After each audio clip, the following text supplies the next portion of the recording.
હાલના સમયમાં લોકો પશુપાલનના વ્યવસાય તરફ વળ્યા છે। પશુપાલનના વ્યવસાય થકી પશુપાલક લાખો રૂપિયાની કમાણી કરતો હોય છે। પશુપાલન સદ્ધર બને તે માટે સરકાર દ્વારા અનેક યોજનાઓ અને સહાયો અમલમાં મૂકવામાં આવેલ છે। જે સહાયો અને યોજનાનો લાભ લઈ પશુપાલક પોતે આર્થિક સદ્ધર બનતો હોય છે। દિવસે ને દિવસે પશુપાલકના વ્યવસાયનો વ્યાપ વધી રહ્યો છે। પશુપાલક પોતે આર્થિક સદ્ધર બને તે માટે પશુઓ તંદુરસ્ત હોવા જોઈએ અને સારી નસલના હોવા જોઈએ, જેથી કરીને દૂધ ઉત્પાદન સારું મળી રહે અને આર્થિક કમાણી સારી મળી રહે છે અને પશુપાલક સદ્ધર બને છે। આજે વાત કરવામાં આવે તો બોટાદના ગરડાના ગોડકા ગામના એક પશુપાલક પાસે 1 લાખ રૂપિયાની કિંમતની દેશી ભીલી ગાય છે, જેમાં અનેક વિશેષતાઓ રહેલી છે। જેમાં પશુપાલક લાલભાઈ મેર પાસે 15થી વધુ પશુઓ છે, જેમાં ભીલી દેશી ગાય એ મોંઘી ગાય તરીકે ઓળખાય છે।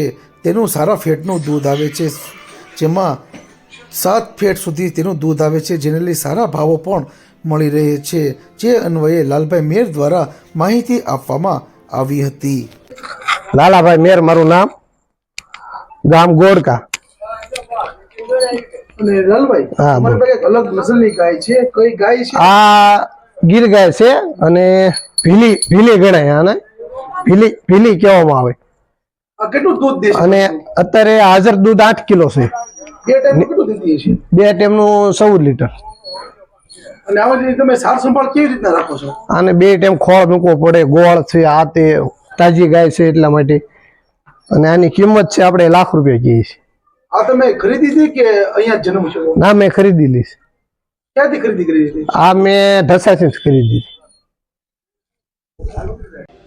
પશુપાલક લાલભાઈ મેર દ્વારા જણાવવામાં આવ્યું કે મારી પાસે મોંઘી ભીલી ગાય રહેલી છે, જે દેશી ગાય છે, જેની બજાર કિંમત 1 લાખ રૂપિયા છે, જે એક ટાઈમના 8 લીટર અને 2 ટાઈમનું 16 લીટર દૂધ આપે છે। પશુપાલક પાસે આ રહેલ આ શ્રેષ્ઠ નસલની હોવાને કારણે જ્યારે ડેરીમાં તેનું દૂધ ભરવામાં આવે છે, જ્યાં તેના 6 થી 7 સુધીના ફેટ મળી રહે છે। જે ફેટ મળી રહેવા હોવાને કારણે તેનો ફાયદો અને ફેટ વધુ આવવાને કારણે ભાવ પણ સારો મળી રહે છે। આ દૂધ ડેરીમાં ભરવામાં આવે છે, તેમજ છૂટક વેચાણ પણ કરવામાં આવે છે, જેમાં પ્રતિ લીટરનો ભાવ ₹70 લેખે વેચાણ કરવામાં આવે છે। આ ગાય થકી પશુપાલકને દર મહિને 30,000નું દૂધનું ઉત્પાદન આ ભીલી ગાય થકી થાય છે। પશુપાલક લાલભાઈ મેર દ્વારા વધુ જણાવ્યું કે આ ગાયની 2 ટાઈમ સારી રીતે સાર સંભાળ રાખવામાં આવે છે, જેમાં 4 વાર નિરણ આપવામાં આવે છે, તેમજ 2 ટાઈમ ખાણ અને દાણ આપવામાં આવે છે અને સારી રીતે તેનું સાર સંભાળ રાખવામાં આવે છે।